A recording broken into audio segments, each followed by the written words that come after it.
Je parie que je ressemble à un vrai gogol. Donne envie de m'éclater moi-même la gueule.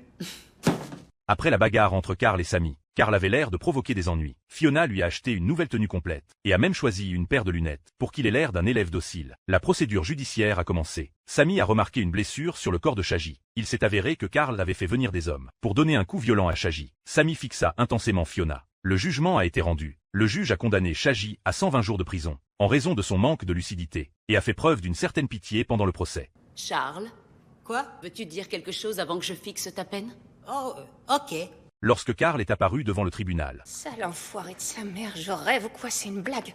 Si je le connaissais pas, je pourrais le prendre pour un jeune homme modèle. Sammy a été stupéfait. Carl semblait être un jeune homme droit et honnête. Contrairement à Shaji, connu pour sa nature impulsive, Carl était mentalement stable. Mais sa personnalité était rebelle. Il avait déjà convenu avec son avocat de ce qu'il dirait devant le tribunal. Mais sur le coup, il a changé de discours. J'aurais pas dû faire confiance à un putain d'attardé pour faire le travail d'un homme.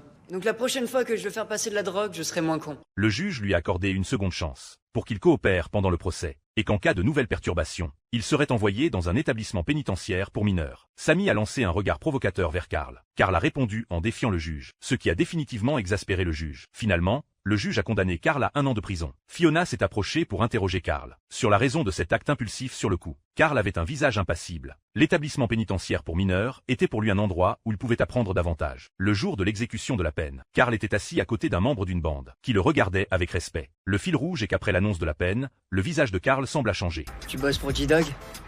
J'ai pas fait exprès de perdre la drogue. Dis-lui que je finirai par lui rembourser son On pognon. sait que t'es pas une balance. T'aurais très bien pu le donner, ça t'aurait évité de finir en tôle.